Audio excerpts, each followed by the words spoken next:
Mike Radich here, and I'm now joined on the phone by MMA Veteran Erin Toughill. Erin, how are you? Great. How are you doing? Doing good. Erin, it's been a while since we've seen you fight. What have you been up to? Yeah, it was April of last year, and I can't remember the name of the organization, but it was a small one, and I lost. It was one of my first losses in quite a long time. I didn't really talk about it too much until later, but I was going through a divorce and a lot of other personal things, and she beat me fair and square, and I didn't complain about it, but in retrospect, it probably wasn't smart to take it. I took a little bit of time off, maybe like a month or so after that, and then I had actually signed with the promotion that Janet Martin, she does the Invicta now, she's at Black Eye 5, and I had a fight signed with them, and then I broke my ribs sparring like 2 months before that, and it just kind of snowballed, and I took about 6 months off and just kind of reevaluated where I was in my career and my age and really what I want to do. And then, I always loved training, so I got back into training several months ago. But, I mean, I've been campaigning for a fight, and it's just, it's not out there. It's the weights are 115, 25, 35. There's a lot of really good girls, but it just seems this 45 is, it's dwindling, so we just don't have the opportunities right now. Are you possibly leaning towards retirement? Yeah, if something doesn't happen, I'm okay with it. I'm 35 years old. Mm-hmm. I've been fighting since 1999. I've had almost 30 pro fights. I've had a really great career. I've had a lot of amazing opportunities. Things that I would never have been afforded in any of. And like I said, I'm just at that point where I'm not going to be begging for a fight. I'm not desperate. And I'm not going to be undercut as well. You have a lot of girls who are so desperate just to get their 15 minutes. They're going to take a fight for free. Right. And what does that do to the rest of us? This is a job for me. I've been doing it a long time. It's not cool to me. I'm not doing it to be a movie star or get on TV. I don't know. I just started for a different reason, and those things don't drive me. That's not what drives me. So, of course, if something doesn't happen, there's no point. What's the point? Just to keep training? It's ridiculous. Have you set a timetable, if nothing happens in the next 6 months, I'm retired, or have you longer than that? Have you set a timetable of when stuff has to happen? Yeah, I'd probably give it, the next 6 months and see what happens. And I've talked to a couple people about boxing as well, and I'm open to doing it. I just want to compete. Mm-hmm. And I'm not really picky on either one. I haven't even done pro boxing since 2006, but I've never stopped training. I love it. I just love what I do, and I'm glad the fans like it as well. But it's not pain like, I have another career, and I train athletes and kids, and I'm in the fitness industry, but I'm not making money sitting at the gym and looking good and sparring. There just comes a point where you have to, something has to happen, or I need to move on. You mentioned the fight you were supposed to have for Black Eye. You had to withdraw because of an injury. For a while there, you had been consistently injured. You'd been bitten by the injury bug. How's your body feeling right now? I'm fine. I'm not going to lie. It's I know that, in 10 years of my career, I've never pulled out from a fight. I've never had any issues. And, I'm human. I was going through a lot of different changes. I was in a new marriage. I was in a new place. There was a litany of things that I never really talk about because it's nobody's business, but those things, affect you. They wear on you. And sometimes they manifest in different ways, manifest in an injury or who knows. But I've never been that injured in my life consecutively. And I just was it's telling me either to stop or look at a different avenue. And I just feel in some ways I'm still being penalized, for what happened in that year span. And I can understand that, but I'm trying not to speculate, but there's been a lot of other fighters that had a lot worse, luck and people are getting second chances, and, you know, like I said, I'm just at the point where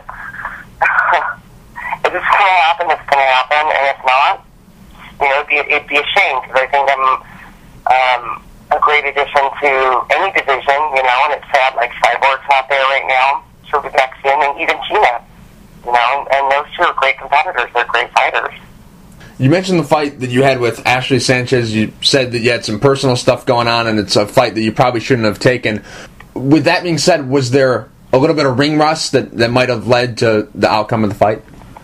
No, I mean, I could say no, but I'm sure that's it's gonna play into it. Mm-hmm. There was like a period too where I didn't know this. I mean, I don't really get sick that often as well because of injuries. I mean, I was on antibiotics for that fight, and I had a kidney infection like 3 weeks out, and I went to the emergency room, and I didn't even train for 2 weeks. And Eric Paulson was my coach at the time. He trained with me and a couple other people. They all knew. They're imploring me, don't take this fight.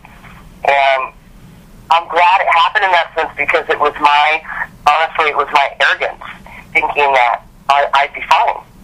You know, I can go in there, and I've been training the whole time, and that's just not what happened. You know, like I said, I mean, she beat me fair and square, and it's like, I'm not crying over it. I know what I did wrong, and that's all that matters. You know, and it didn't affect me. It didn't have too much of a negative impact. I mean, my record speaks for itself. I mean, I do pretty, in a high percentage of winning, so... You know, I had one of those times, and that was it. So, congratulations, Trump. Erin, where are you training at now these days? I've been in Palm Desert the last several months, helping my mom out. My mom lives out here. So I train at Indio Boxing, which is like top trains out there, Timothy Brothers, the Diaz brothers. So I've been training there, and then I go to Cubs now and again, too, and do MMA. So, but, I'll be back in Orange County this weekend, and this is taking a little break. And the training is pretty, you know, it's not great out here. There's one or two great gyms, but it's just nothing that's going to keep you, you know, on your toes and consistently, I think, pushing you to be a better fighter. Now, for a long time there, a lot of people had, you know, been, you know, anticipating your debut with Strikeforce. For whatever reason, you know, there was multiple reasons why it never happened. But ultimately, what happened with Strikeforce? Well, the initial one was I was supposed to be on that first. I was supposed to be on the undercard with Gina and Cyborg, and that was before I even signed a contract with them.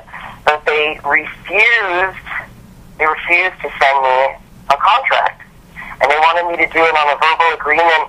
Are you kidding? I've been doing this 12 years. It's like, I don't do anything. I don't care the fuck. I'm not going to do something on a verbal agreement. So they had an aversion to sending that. They were using my name, you know, to like push the card against my love. Right. And they were using my likeness. And I never given them approval. And I just said, just send me a contract. Because this is a lighter weight, you know. I mean, I'm relegated to fighting at 145, which is, I mean, I don't like that weight class. I think it's ridiculous. But if I have to do that, I mean, I did. I got to 145, and I'm fine. But I did it, and I told them, I said, this isn't like a walk in the park, so you need to give me some type of insurance. And like I said, in the end, they refused to. And I said, then I refuse to, what do you want me to do? Lose all this weight and then show up and then maybe fight? You know? And that was the first thing, and you know, they admitted, like, culpability with that, but, like I said, a couple times after, it was, you know, my fault, my stuff that I was going through, and I don't, you know, my circumstances are due to the choices that I made. And as clear as that is, and ambiguous at the same time, I mean, that's just, it is what it is. I can't change it, and like that's why I feel if I'm going to still be penalized and reprimanded and whatever else, and it's like I don't give a shit, you know, and so be it. For a while there, Strikeforce kept saying, well, you know, as Cyborg continued to win, you know, Erin's next. Erin's going to get the next shot, and it continued to go on and on and on, and it just never happened. But it never did. It never materialized. When Cyborg fought Jan Finney, a fighter that you had beaten, did that kind of upset you a lot? That here's somebody that you had beaten, and then you're still out there. A lot of people thought you would be the best option to give Cyborg a great fight. Was that something that really got to you? No. I mean, like I said, I just watch it, and the division isn't deep. I mean, I knew I would be up sooner or later. It's not like there's dozens of girls like fighting for this. The problem is you get a lot of girls that are smaller who can gain that weight to come up at 45. Okay, it's easy, but you get the girls that are my size, almost 6 feet tall, walk around at like 165, 170. And then we have to drop that weight. These women don't want to do that. And I think that's the other thing people don't understand. It's not that there aren't, great athletes there. I think there are a lot of, in autonomous sports, like wrestling and boxing, there's a lot of great female athletes. But there's some type of problem with, women putting all of these disciplines together, which is not easy, and doing a weight cut like that. I mean, a lot of guys don't want to do weight cuts like that. And it's twice as hard for women. So, I haven't even seen any of the bigger girls that are like my size coming down to this weight. Because this is talk about a test, and they don't want to do it. So it's going to make the weight class even more shallow. So, and that's going to be something, like I said, it's all the promotion too. I don't know what they expect. But, digressing, no, I didn't really have an issue with it. But I figured sooner or later it would pop up, and that's what it is now. We've seen an increase in women's MMA popularity, over the past couple months with Invicta coming up, trying to build the sport. But do you see a growth? Because if it was really growing a lot, there'd be a lot more women fighting at the heavier weight classes. Do you think that's something? Yeah, I don't see why not. I mean, there's always going to be small. In general, the women that are going to probably take more precedence in the weight classes are going to be the smaller ones. But there's no reason why there aren't women who are 155, 160. I don't think that's, anything out of the ordinary. And I'm not seeing them either. So when I look, I don't really know what goes on anymore. I mean, very rarely do I read. I don't read forums anymore. I stopped that several years ago. Any information that I get would probably be through, somebody posting on my Facebook and things of that nature. I can read, but I'll look at somebody will post some subjective, top 10, and then it's like, who? I mean, I don't know any of these girls. First of all, and most of them have like 3 or 4. I mean, you could count on one hand how many fights they have, and they're ranked number 2 or number 3, and then I just think it's a pretty sad state of affairs. And then the 155, there's like girls that are 1-0, ranked number 2. I'm like, what is going on here? I know there has to be more competition, but this isn't an easy sport as well. I think a lot of people get involved in it, and they realize that this is a lot harder than it looks. It's not just grappling and rolling around. It's a lot of discipline, a lot of dedication and sacrifice if you want to be, elite. Now, Erin, were you done with Strikeforce? Like, they said, they weren't gonna, put you in any fights before the Zuffa takeover, or was it when Zuffa took over that they said, hey, we don't really have anything for you? Yeah, pretty much like right at that time, because nothing in my contract came to fruition, and it was, it was like the blind leading the blind. So there were people that were doing, negotiating in that company that had no business doing that. And I would say that regardless.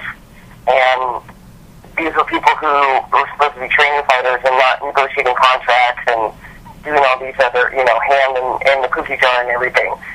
And that causes problems. And when there's miscommunication, and like the 3 people who are supposed to be in charge, the pertinent parts, none of them even discuss things and no one knows what's going on, I'm sure that adds to confusion as well, So I'm glad Zuba came in and took it over because it seems to be working fine now. But yeah, I got cut, and I think there was quite a few people that got cut as well. I had a big contract. I had like a seven-fight, six-figure contract. So they were laughing all the way to the bank, going, "Great, we just saved all this money." So you were supposed to have a fight in Black Eye.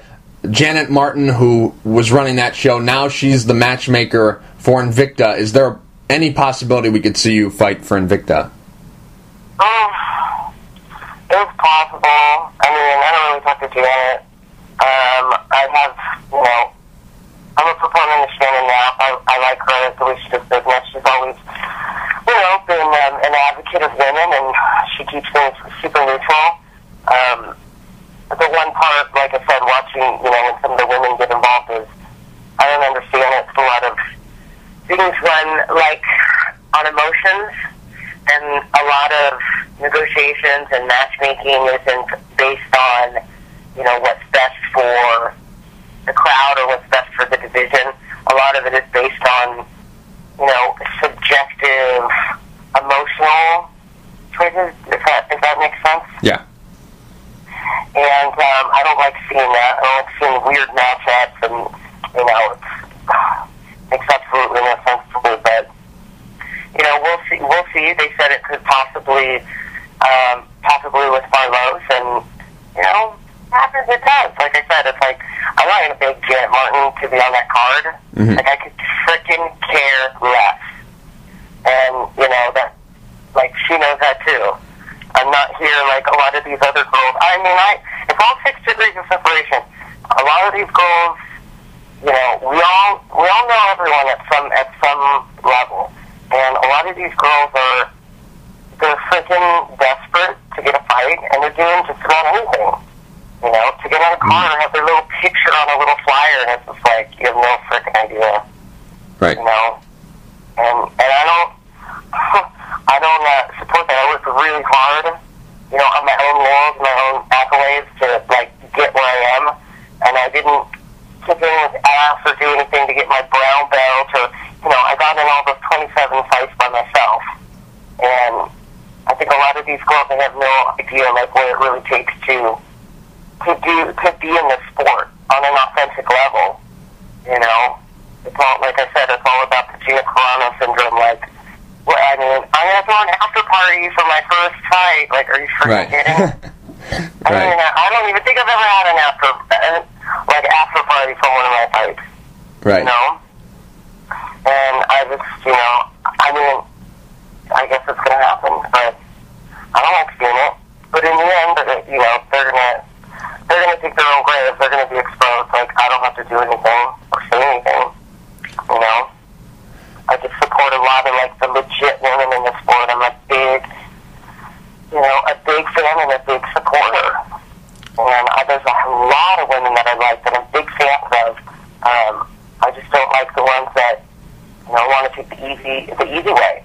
And it's bullshit. So. Now, Invicta, they're going to be holding their second show this Saturday. Are you going to be watching? No. I'm going to be doing a seminar. Me and another female fighter named Debbie Purcell. Okay. We used to fight on this, you know her, but we're both in Orange County and we grew up together, and we've been pushing, really trying to get, the one thing, like I said, reiterating, is what's lacking in this sport with the women, it's nobody else but the women who are destroying the sport, debasing each other, talking shit, stabbing each other in the back, and it's a shame, because they could be helping each other, having some type of sisterhood, and making the sport go to the next level. Instead, all of the emotional backbiting and all of that is causing a lot of problems within the sport, and it's kind of sad to see. So Debbie and I, we've been there through, the beginning, and trust me, I had my moments too, when I was a kid. Mm-hmm. And I had everything I needed to say as well. And I just learned, through my trial and error, that's not the way it should be. And the seminars we're running are, you know, women only, all levels, but just really, like, hitting home with them that women can work together, that they can have camaraderie, that they can have all the same things that, you know, they have with the men. They just need to stop being so competitive and work with each other instead of holding each other back. So, you know. Erin, you've paid your dues in this sport and in boxing. I mean, you were fighting when it wasn't cool to fight. You were fighting, you know, in the late 90s, the early 2000s, when, you know, people didn't even know that women were doing this. Now that you see someone like a Ronda Rousey who just, you know, pretty much just showed up and now, you know, she's the top dog. What do you think of Ronda Rousey as a fighter and the way she goes about her business? First of all, like, she's an Olympian. Mm-hmm. And in and of itself is amazing. Right. So I know, even for as much as she runs her mouth, I mean, and being a judo player, you know, she's tough. I don't take anything away from her. I mean, the work to get there, she has the work ethic, and she can delegate anything that she needs to. But, you know, this isn't judo. Right. And like I said, you know, this is not a one-dimensional sport. I don't mind people coming in. It's just like, that's the evolution of the sport. I had to come in at one point as well, and there's going to be the person after her. You know, and Gina came in, and she carried the sport as well. And if anything, I'm glad that she did. I think someone like Ronda is really young, and, like, her attitude reminds me of mine, in a sense, because I'm super opinionated, I'm going to say what I want. I think the stuff that comes out of her mouth is a little, I don't know, she sounds a little airheady sometimes. I mean, I don't know how, you know, the biggest thing to her is this is a platform for her, and she can say what she wants, she can do what she wants, but she needs to try to realize, too, you know, that she's carrying a lot of other people on her shoulders, whether she knows it or not. And she can have her 15 minutes of fame, too, and, you know, she stays in, and then good for her. You know, she's beating herself fair and square. It's like, I'm not jealous of, I'm not like a Charlie Rosa, where I'm like, I paid my dues, right, and I'm like this overlooked, you know, like, grinder. I mean, shit happens. Right. You know, and some of us came a little too early, or some of us came too late, and as long as it's somebody who is legitimate and they're in that position and they hold the belt, you know, I'm all for it. Like I said, it remains to be seen. I think when she starts getting punched in the face, she's going to have a big problem. Like a lot of people who come from those backgrounds. Right. I don't think she likes to get punched. I think Sarah Cochran, who, you know, I'm neither here nor there on her, but I think if she punches her a couple times, I think it's going to, like, it's going to fold her. You know? And people don't get that. It's, once you start getting punches straight to the face, this is, you know, the game changes. You know, Nisha doesn't, I like Nisha too, I'm a fan of her, but, you know, she can't punch. And I only saw a couple highlights of that film, and I mean, even the few times that she kind of pegged her, like, she was like, oh my God. Right. You know? So that can only be taught with experience, and, you know, some people just, I don't mind getting punched in the face, it doesn't bother me, but she, you know, she hasn't been tested yet, and we'll see. Good for her. You know, Kaufman's a strong competitor, and, you know, she wins, and then she's a champion, so. Well, what I was trying to get at was I just wanted to know, you know, what you thought about Ronda Rousey. I wasn't trying to, you know, start anything like that. I like Ronda Rousey. I think, you know, she's a good fighter. I just wanted to see what your opinion was. Like, you know, I wasn't trying. I'm not sugarcoating anything. I wasn't trying to, you know, get a sound bite of you, you know, going nuts about, you know, she's. You wouldn't trust me. I wouldn't take that out. I mean, if I wanted to say something, you know, I would say it. Yeah, I wasn't trying to start anything. So I was just curious. Trust me. I don't think that at all. And you know, like I said, as an athlete, there's autonomous things about her I respect. I respect her as an Olympian. Yeah. As an MMA fighter, that remains to be seen. Mm-hmm. I think she's, you know, a neophyte fight in the beginning of her career, and one has nothing to do with the other. Right. And I think she's going to see that soon. As far as, you know, she's a cute girl, but I think she just says some really stupid shit.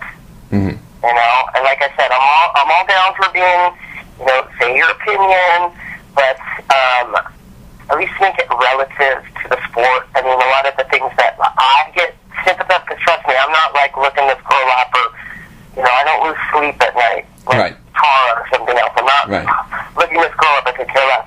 But when I hear stuff and she's going on an hour rant about some Kim Kardashian, it's like, shut up. Right. You know, she has the ability to just like stop it and cut it off. But you know, I'm sure this is all new to her too, and maybe she's trying to create like a persona, which, you know, like a trail kind of thing, which is not her. You know, the shit talking is not her forte at all.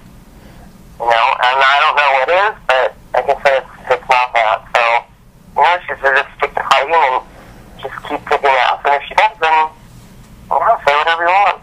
Yeah. The only reason why I brought it up is because you mentioned Tara LaRosa, and there's been some other fighters who said, you know, she talked her way into a title shot. You know, she did this, she did that. But I mean, you got to give her some credit. She did. You know, every time she fought for Strikeforce leading up to that title shot, she performed well. Right. So I mean, there's just nothing. It's like, I don't get it. I mean, 10 years ago, the person who was the most pissed was her. Mm-hmm. Okay, 10 years from now, she's still in it. The person who has the most contention with everything, and they've been, you know, wrong about the Tara.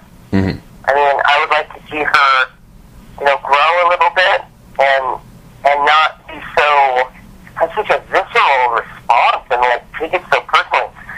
It's just, it is what it is, you know. And she's always hating on people, and it's like, I mean, I don't know what she expects. And the other thing, truth be told, you know, women's athletics, you have to be able to, you know, fight a little bit apparently, but, you know, they want you to be attractive, and they want you to look like a woman. Right. So both of those things with Taurus that's like not happening. So either she needs to like shut up, or she can go do something that's going to help her aesthetically. But other than that, it's like it's falling out. It's like a moot point, you know. And she's like this angry, like ugly chick that she doesn't have to be that way. It does not have to be that way. You know, I just say what a lot of people are thinking. So it's kind of sad, but what can you do? Erin, if tomorrow you decided, hey, you know what, I'm just going to call it a career, I'm going to retire, would you be satisfied with the way your MMA career has turned out? I'd say overall, yes. I would have liked to have one run for, you know, a title shot. Mm-hmm. That's one thing that was in my career that I really would have liked, and, I mean, like I said, I just can't, you can't force things. I'm at the point in my career where I just like, I'm going with the flow, it's fine. If fighting, you know, I have plenty of things to do besides fighting. I guess it'd be SOL if, you know, this was the only thing I could do, but, you know, it's that chapter, if it closes, then so be it. It's not meant to be. I'm just not, like I said, I'm not desperate, I'm not going to beg, I don't need to, you know? And I think that'd be, you know, a great addition for any card to have. You know, and I still have a lot of fans, and I bring a lot of people, and, you know, I love fighting, and I just, what can I say, you know? I do it for authentic reasons, so, you know, it's their loss. That's what I feel too, but, you know. You said you're going to be doing a seminar. Is there anything else in the works? You know, maybe doing some more of these seminars, or, you know, doing some commentary possibly, or, you know, maybe something with TV. Is there anything like that possibly in the works for you?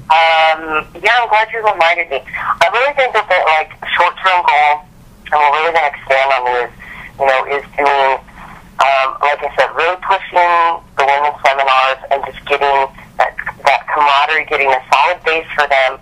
And what I find with a lot of, you know, there's a lot of bad information anywhere, and it is going like, I mean, there's people who, you know, they're running seminars and they took one DVR. And they're like, okay, now I'm a purple belt, and I can still train. All right. Well, all that does is breed more, bad knowledge, bad fighters. It just debases what the sport is all about. What Debbie and I want to try to do is intercept that and get in between, that poor knowledge, bad information, and stop it and catch these girls from the beginning when they're just learning and give them a really good base. Give them something to build on, so that if they leave, from under our charge, they're going to have some really solid fundamentals. And that's what, like I said, that's what I see a lot is, a lot of people have been training for years, and then they come train with me, like doing boxing, and I've seen a lot of men too. And a lot of people think that they're at, better than they are, or they're at a different level. And I said, well, first of all, it's not your fault. You're being trained by somebody, and you're only as good as the people around you. So if you're beating the crap out of, local, ballroom heroes, and then you get into a higher echelon of competition, that's just what's going to happen. So we want these girls to come from the Midwest, middle of nowhere, where they don't have a lot of high-level training and sparring and competition, and we want to give them, solid tools, so that if they're serious about the sport, they can really do something with it, and not have to spend years redoing bad mistakes, which I've seen a lot as well. So I think that's a really solid thing for us to do, and we have the women's best interest in mind, and we're going to be trying to get these, once a month in Irvine at W's.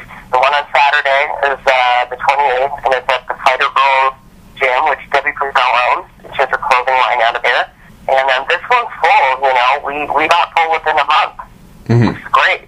So that's what we're really pushing, and between the two of us, we have, decades of knowledge. So any woman that wants to come down and learn, I'd highly suggest it. So that's really on the horizon. That's pretty much short-term goal, and I'm satisfied with that. I really enjoy. I have a passion for what I do, and it's not, fighting myself. I'm going to be involved at some capacity. So. Erin, thank you for being so generous with your time. I don't know if you have any sponsors, but if you do, are there any you'd like to thank, and is there anything you'd like to say to the fans? Oh my God! Well, just with the fans, thank you for supporting the sport, and I really have had a lot of fans that have just followed me over the years, and even if I'm fighting or not, and my career is up and down. Those are the people who you guys, make it worthwhile. You guys make me want to get back in the ring and fight for you. And I get a lot of great fan mail, and that helps a lot. I really appreciate it. Nothing else really. I just want to just tell everybody to keep, supporting what we're doing, and just if you can go to the fight, you can support in that way. However you need to do it, but just get the exposure out there and just spread the word on the sport, women and men. So we need it. Erin, thank you for taking the time to talk. I really appreciate it. Thank you. It was fun. I haven't done an interview in a while. I get people that call me sporadically, and I'm just that shows where I am. I'm whatever. I'm just super lazy about it. So I'm glad I did this one, and I think you had a lot of really good questions, and I hope my answers were interesting enough. Yeah, perfect. Okay.